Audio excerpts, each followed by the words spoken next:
цаана үзэгчдээ прокурорын мэдээлэл нэвтрүүлгийн шинэ дугаар эхлэж байна. Энэ удаагийн нэвтрүүлгээр 2020 оны зөрчлийн болон хэрэг бүртгэх мөрдөн байцаах ажиллагаанд хяналттай байх ажлын зарим тоо мэдээллийг мөн энэ 1-р сард прокурорын байгууллагад болсон онцлог үйл явдлын мэдээллийг та бүхэнд хүргэх болно. Мөн нэвтрүүлгээр прокурор төр нийтийн ашиг сонирхлыг хамгаалахын чиглэлээр хэрхэн ажилтдаг талаар, иргэн танд булангаар хэргийн хохирогч гэж хэн болох ямар эрх үүрэгтэй талаарх мэдээллийг хүлээн авч үзээрэй. Улсын ерөнхий прокурорын газар 2021 оны 1-р сарын 13-ны өдөр ээлжид хэвлэлийн баг хурлаа цахим хэлбэрээр зохион байгууллаа. Хэвлэлийн баг хурлын үеэр улсын ерөнхий прокурорын газрын олон нийтэд харилцах албаны дарга ахлах прокурор Дашмаа прокурорын байгууллагын 2020 оны бүтэн жилийн хяналтын ажлын нэгдсэн дүн мэдээ, нийслэлийн прокурорын газрын ерөнхий прокурорын орлогч Насанбат, нийслэлийн прокурорын газраас хяналт тавьсан олонний анхаарал татсан эрүүгийн хэрэгүүдийн шийдвэрлэлт явц байдлын талаар мэдээлэл хийж, зүүмээр холбогдсон болон бичгээр ирүүлсэн сэтгүүлчдийн асуултанд улсын ерөнхий прокурорын газрын холбогдох хэлтсийн дарга нар хариулт өгч ажиллалаа. Прокурорын мэдээлэл нэвтрүүлэг 2020 онд хяналтын ажлын чиглэлээр гарсан онцлог мэдээллүүдийг хүргэж байна. Зөрчлийн хэрэг бүртгэх ажиллагаанд тавих хяналтын ажлын зарим тоо мэдээллүүд. Прокуророос нийт 2,256,125 зөрчлийн хэрэгт хяналт тавьсан нь өнгөрсөн оны мөн үеэс 467,544 хэрэгээр буюу 26.1%-аар өссөн байна. Прокурорын байгууллагаас 2020 онд 31 байгууллагын 10,775 зөрчлийн хэрэг бүртгэх эрх бүхий албан тушаалтны үйл ажиллагаанд хяналт тавьж ажиллалаа. Хяналт тавьсан нийт зөрчлийн хэргийн 97.3%-ийг нь цагдаагийн байгууллагын эрх бүхий албан тушаалтад шалгаж шийдвэрлэжээ. Зөрчлийн хэргийн шийдвэрлэлтийн 99%-ийг нь шийтгэл оногдуулж шийдвэрлэсэн байна. Замын хөдөлгөөний аюулгүй байдлын тухай хууль зөрчил за мөн хулгайлах зөрчил бол нэлээд зохилон үлдэгддэг байсан болвол өнгөрсөн онд замын хөдөлгөөний аюулгүй байдлын тухай хууль зөрчил 1%-аар за хулгайлах зөрчил 40%-аар тус буурсан байна. Харин гэр бүлийн хүчирхийлэлтэд тэмцэх тухай хууль зөрчил 12%-аар, архитан цогцлуурхтаа тэмцэх тухай хууль зөрчил 2.7 дахин, хүүхдийн эрхийг зөрчил 2.4 дахин өссөн байна. За гамшигаас хамгаалах тухай хууль зөрчил 2019 онд 14 бүртгэгдчихсэн бол 2020 онд 1432 бүртгэгдэж нийтдээ ер нь 102 дахин бол өссөн юм байгаа. За энэний шалтгаан нөхцөл нь бол мэдээж хэрэг 2020 онд 20 цэрийн дэглэм тогтоож байсантай холбоотойгоор энэ төрлийн зөрчлийн гаралт бол өссөн байна. Хэрэг бүртгэх мөрдөн байцаах ажиллагаанд тавих хяналтын ажлын зарим том үзүүлэлт. 2020 онд гэмт хэргийн талаарх 68,612 гомдол мэдээлэлд хяналт тавьж ажилласан нь өнгөрсөн оноос 6,265-аар буюу 8.4%-аар буурчээ. Нийт 68,612 гэмт хэргийн талаарх гомдол мэдээллийн 35,213 буюу 51.3% хэрэг бүртгэлтийн хэрэг нээхээс татгалзаж 26,705 буюу 38.9% нь хэрэг бүртгэлтийн хэрэг нээж 4,700 буюу 6.9% нь эрүүгийн хэрэг үүсгэн яллагдагчаар татаж шалгасан байна. Хяналт тавьсан хэрэг бүртгэлд явуулсан хэрэг 17.4%-аар буурч эцэслэн шийдвэрлэлт 11.1%-аар өссөн байна. Хэрэг бүртгэлтийн хэрэг нээсэн хэргийн дийлэн хувийг хулгайлах, заллах гэмт хэрэг эзэлж байна. За гэмт хэргийн улмаас босдож учирсан хохирол нөхөн төлөвлөлт 11.1 дахин, хор уршиг аргалгуулсан байдал 8.3 дахин өслөө. Зөрчигдсөн эрхийг хамгаалах, хохирол нөхөн төлөвлөх, торгох болон эд хөрөнгө хураах ялын биелэлтийг хангуулах зорилгоор мөрдөн шалгах ажиллагааны явцад прокурор 6 тэрбум 314 сая төгрөгийн үйл хөдлөлийн төрөнг, тээврийн хэрэгсэл, за мөн банк санхүүгийн байгууллагад байгаа мөнгөн хөрөнгийн гүйлгээний шилжилт хөдөлгөөнийг хязгаарласан бол 265 сая 328 мянган төгрөгийн хөрөнгийг битүүмжилсэн байна. Прокуророос хяналт тавьсан арилгын гэмт хэрэг өнгөрсөн онд 6%-аар, ялах дүгнэлт үйлдэн шүүхэд шилжүүлсэн хэрэг бол 1.2 дахин өссөн байна. За нийтдээ прокуророос 462 албан тушаалтан холбогдсон 173 хэрэгт ялах дүгнэлт үйлдэн шүүхэд шилжүүлсэн нь бол өмнөх оноос 1.2 дахин өссөн үзүүлэлттэй байнамаа. Бага насны хүүхдээ ахуйн хүрээний болзошгүй эрсдлээс хамгаалцгаая.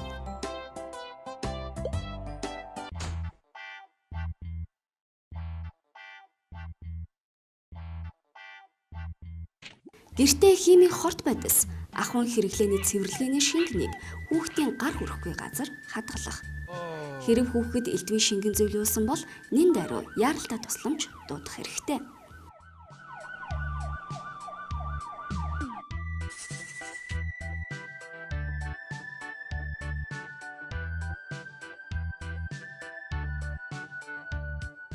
Бага насны хүүхэд түлэгдэж болзошгүй тул хоол цай хийхдээ анхааралтай байх. Ганцаарнг нь үлдээхгүй байх хэрэгтэй.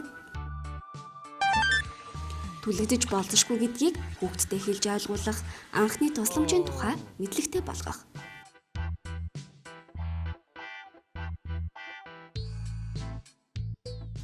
Хутаг хайч зэрэг үзүүртэй зүйлсийг хүүхдээс хол байлгах, мөн аюулгүй хэрэглэх талаар зааж сургах хэрэгтэй.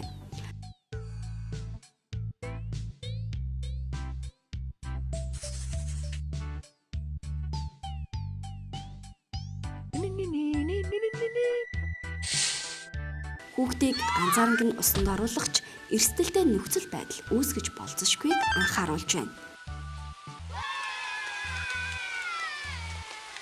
Сурагчдын амралт эхэлсэн үед бага насны хүүхдүүд ахан хүрээний осол гэмт өртгөн нэмэгддэг тул болзошгүй эрсдлээс хүүхдүүдэд хамгаалцгаая. Улсын ерхий прокурорын газрын олон нийтэд харилцах алба.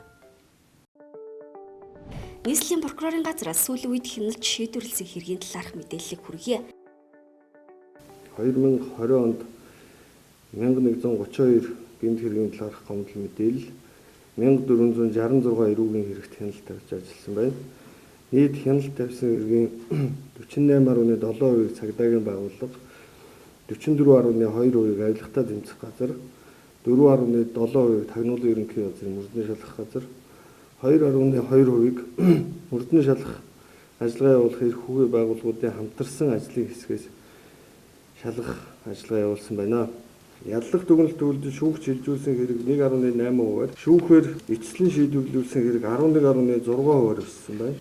За нийслэлийн прокурорын газар нь мөрдний шалгах ажиллагааны цар хүрээ ихтэй эдийн засгийн болон авилга албан тушаалын хэрэгүүд түүнчлэн улс орон дамжиж үйлдэгдсэн мөнгө угаах хэрэгүүдийг бүрэн хордон шуурхай шалгалах зорилгоор олон талд шатараалсан удирдлага зохион байгуулалтын арга хэмжээнүүдийг авч хэрэгжүүлж байна. Нийслэлийн прокурорын газар олон үйлдэл, олон холбогдогчтой мөрдөн шалгах ажиллагааны цар хүрээ ихтэй эдийн засгийн болон залилах, мөнгө угаах гэмт хэрэгүүдэд яллах дүгнэлт үлдэн шүүхэд шилжүүлээд байна. Just Group компани захирал Батхүү нарт холбогдох 213 хавтас тэрэг, өгөөчтэй өв компани захирал Чинбат нарын 30 хүнд холбогдох хууль бусаар ашигт малтмал олборлсон мөнгө угаасан гэмт хэрэг, Бүгд найрамдах Хятад ард улсын иргэн Лю Тинхуа нарын 15 хүнд холбогдох цахим хэрэгсэл ашиглаж бусдыг залилсан, мөнгө угаасан, цахим мэдээлэлд хууль бусаар халтсан хэрэг. 2012 оноос хойш шалгагдсан уран сайхан нарт холбогдох бусдын эд хөрөнгийг залилсан үйлдэлтэй 56 хавтаст хэрэг. 2014 оноос хойш шалгагдсан цагаан дээр нарт холбогдох бусдын эд хөрөнгийг залилсан үйлдэлтэй 33 хавтаст хэрэг. Казахстан улсын иргэн Марат оюун чимэг нарт холбогдох 11350 хохирогчтой бусдын эд хөрөнгийг залилсан үйлдэлтэй 595 хавтаст хэрэг. Мөнхтэй нарт холбогдох 260 хохирогчтой бусдын эд хөрөнгийг залилсан үйлдэлтэй 25 хавтаст хэрэг.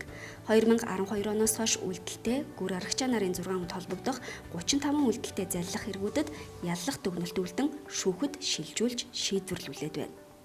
Мөн Бээжинд холбогдох бусдын эд хөрөнгийг авахар занал хийлэх, худал мэдээлэл тараах үйлдэлтэй эрүүгийн хэрэгт 2020 оны 12 дугаар сарын 4-ний өдөр эрүүгийн хуулийн тусгай ангийн 17-гийн 6 дугаар зүйлийн 1, 13, 14 дугаар зүйлийн 1 дэх хэсэгт зааснаар яллах дүгнэлт үйлдсэн. Баян сэлэнг нарт холбогдох албан тушаалын байдлаа урвуулан ашигласан хэрэгт 2020 оны 12 дугаар сарын 14-ний өдөр эрүүгийн хуулийн тусгай ангийн 263 дугаар зүйлийн 263-ын 2 дахь хэсэгт зааснаар яллах дүгнэлт үйлдэж сонин харган дүүргийн шүүхэд шилжүүлэх ажиллагаа хийгдэж байна. Баянзүрх дүүргийн прокурорын газраас 9 настай дагуур охиноо зодож ань насыг нь хохирож хүнийг санаатай алах гэмт хэргийг бага насны хүүхдээ эсрэгүүлсэн бэд яллах дүгнэлт үлдэж Баянзүрх дүүргийн анхан шатны шүүх хэргийг 2021 оны 1-р сарын 21-ний өдөр хэлэлцээд бэд 20 жилийн хорих ял оноож шийдвэрлэжээ.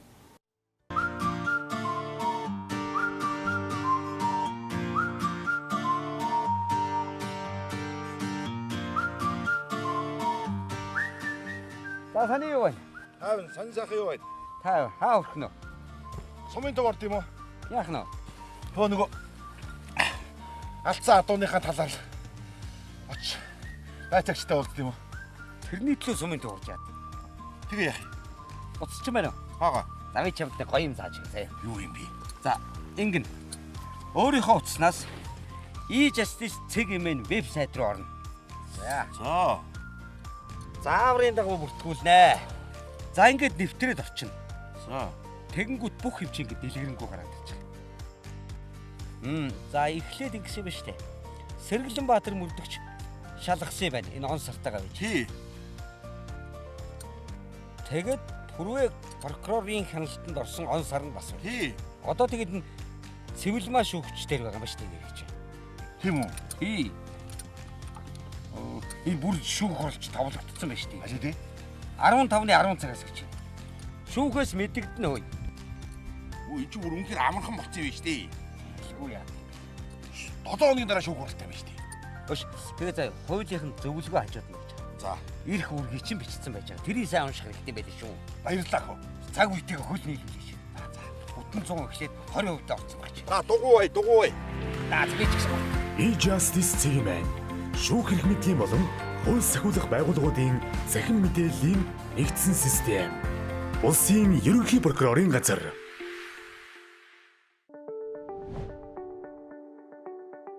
Прокурорын мэдээлэл нэвтрүүлэг онцлог мэдээлэл болонгаараа үргэлжлэн хүрч байна. Тэгэхээр энэ удаа бид прокурор төрнийдээ ашиг сонирхлыг хэрхэн хамгаалж ажилтдаг талаарх мэдээллийг хүргэх болно. Тэгэхээр улсын ерхий прокурорын газрын дэргэд төрнийдээ ашиг сонирхлыг хамгаалах алба байгуулагдсан тийм. Энэ албаны яг үндсэн гол чиг үүрэг юу байдаг юм бэ? Энэ талаарх мэдээллийг та хүргэх үү? Прокурорын тухай хуулийн зааснаар төрнийдээ ашиг сонирхол зөрчигдсөн гэж үзвэл төрийн байгууллагын өсөлтөөр болон өөрийн санаа ажиллагаар иргэний олон захиргааны эрх хянан шийдвэрлэх ажиллагаанд оролцох эрхийг чиг үүргийг хуульчилсан байдаг. Энгийн үгээр тайлбарлах юм бол прокурор гэмт хэрэг зөрчлийн улмаас төр нийтийн ашиг сонирхол зөрчигдсөн түүнд хохирол учирсан асуудал дээр ямар төрийн байгууллага хэрхэн явах вэ гэдэг зохицуулт өөрөө зарим нэг хэргийн хувьд онцлог байдаг учраас энд төрд учирсан хохирол нийтийн эрх ашиг зөрчигдсөн асуудал орхигдох учраас энэ дээр прокурор өөрийн санаа ажиллагаар явах боломжийг энэ хуулиар олгосон байдгийг. Нөгөө талаараа эрх бүхий албан тушаалтны буруутай үйл ажиллагааны улмаас төр нийтийн ашиг сонирхол зөрчигдсөн мөн төрд учирсан хохирлыг нөхөн төлөвлөлттэй холбоотой чиглэлээр төрийн байгууллагуудтайгаа хамтран ажиллах чиг үүргийг бас давхар хэрэгжүүлж явдаг гэсэн үг. Тэгэхээр төрнийдээ ашиг сонирхлыг хамгаалах чиглэлээр 2020 онд хийсэн ажил юу вэ? Гарсан амжилт үр дүнгийн талаар та мэдээлэл өгвөл.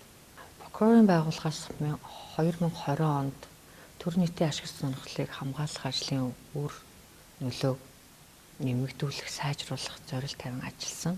За энэ зорилтынхаа хүрээнд бид нар тал бүрийн арга хэмжээнүүдийг бас авч хэрэгжүүлсэн. 19 онтой харьцуулбал төрийн байгууллагын хүсэлт 39%-аар нэмэгдсэн. За нөгөө талаараа бас өөрийн санаачлахаар прокурор маань энэ ажлыг нэмэгдүүлж ажиллаж байгаа нь 5 дахин нэмэгдчихэд байгаа. Прокурор хэн нэгэн төрийн байгууллагын хүсэлтийг хүлээж суух биш. Өөрөө төр нийтийн ашиг сонирхол зөрчигдсөн тохиолдлууд хаана вэ? Ямар байдлаар гарсан байна гэдэг судалгаан дээрээ үндэслэж түн шинжилгээ хийгээд тухайн байгууллага руу хандаад тэгээ хамтарч ажиллаж байгаа тохиолдлууд бас байна. Тэгэхээр төрийн байгууллагууд прокурортой төр нийтийн ашиг сонирхлыг хамгаалах чиглэлээр ер нь хэрхэн хамтран ажиллах боломжтой байдаг юм бэ? Төрийн байгууллага маань өөрөө хууль заасан тодорхой чиг үүргийг хэрэгжүүлдэг. Тухайн байгууллага болгоноос хамаарат өөр чиг үүргийг хэрэгжүүлж байгаа. Энэ чиг үүргийг хэрэгжүүлэх явцад иргэний олон захиргааны эрх зүйн маргаан үүсгэхээр тухайлбал нэг байгууллага нэг компаниар үйл ажиллагаа явуулсан.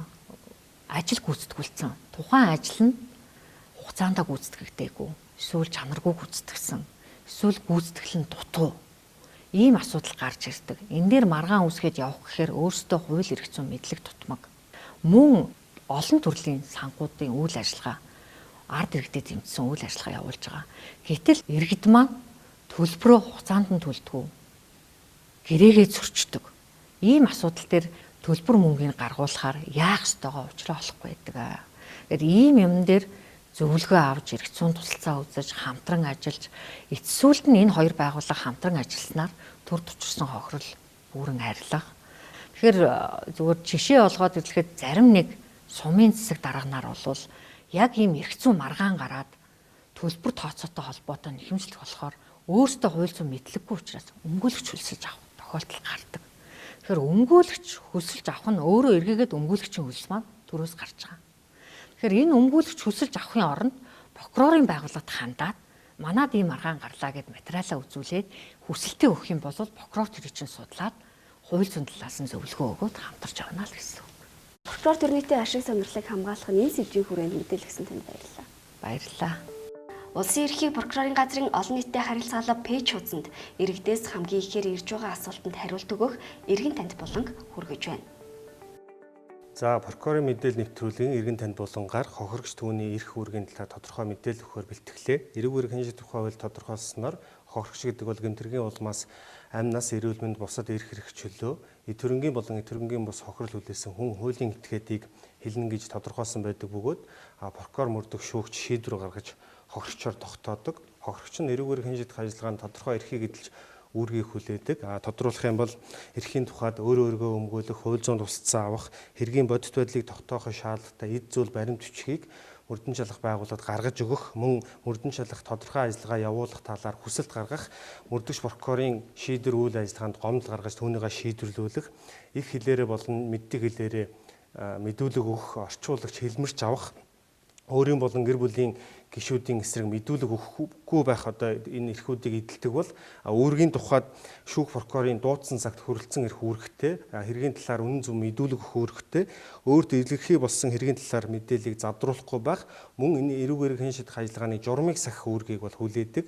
Тэгэхээр энэ дундаа энэ хэргийн талаар үнэн зөв мэдүүлэх үүргийн одоо учир холбогдлыг хохирогч маань ухаарж ойлгох ёстой. Тодруулах юм бол мөрдөн шалгах ажиллагааны явцад хохирогч мэдүүлэг өгөхдөө хэргийн талаар бол зарим тодорхой үйл баримтуудыг нуун далдалдаг, буруу мэдүүлэг өгдөг, айсан сандарсан тэр дотоод асуудлаасаа болоод одоо хэргийн талаар буруу мэдүүлдэг байдлаас үүсэж энэ мөрдөн шалгах ажиллагаа удаашрах, хэргийн бодит байдлыг буруу тогтоох, мөн цаашлаа тухайн хохирогч маань өөрөө худал мэдээлэл гэмт хэргийн субъект болох энэ эрсдлийг бол өөртөө дагуулж байдаг гэдгийг хэлэх нь зүйтэй байна. Мөн одоо энэ хохирогчийн өөрийгөө хамгаалуулах эрхийн тухайд авч үзэх юм бол эрэг үүрэг хянжит хууль тодорхойлсноор хохирогч түүний хууль ёсны төлөөлөгч, өмгөөлөгч, түүний гэр бүлийн хамаарал бүхий харилцаатай хүмүүс энэ эрэг үүрэг хянжит ажиллагааны улмаас өөрийн эрүүл мэнд амнаас одоо аюул учирсан гэж учрах боломжтой гэж үзэх юм бол гэрч хөрөгчийг хамгаалах тухай хууль тодорхойлсноор шүүгч прокурорт мөрдөгчд өөрийгөө хамгаалуулах хүсэлтийг гаргаад шийдвэрлэх эрхтэй байдгийг бас дурдхан зүйтэй байна. Прокурор Цэгмэн цахим хуудсыг танилцуулж байна. Прокурорын байгууллагын үйл ажиллагаа, цаг үеийн мэдээлэл, эрүүгийн болон зөрчлийн хууль тогтоомжийн хэрэгжилтийг прокурор Цэгмэн цахим хуудаснаас авах боломжтой. Прокурорын хяналт шалгалт судалгаатай холбоотой ярилцлага нийтлэлүүд, орон нутгийн прокурорын газрын онцлог ажлууд, гэмт хэрэг зөрчлөөс өрчин сэргийлэх чиглэлээр хийгдэж буй прокурорын мэдээлэл, нэвтрүүлэг, видео контентууд, хууль эрх зүйн мэдлэг олгох про подкастууд байршиж байна. Прокурорын байгууллагатай холбоотой бүхий л мэдээллийг прокурор Цэгмэн цахим хуудас, улсын ерхий прокурорын газрын олон нийтэд харилцах алба Facebook пэйж хуудас, улсын ерхий прокурорын газар YouTube сувгаас аваарай.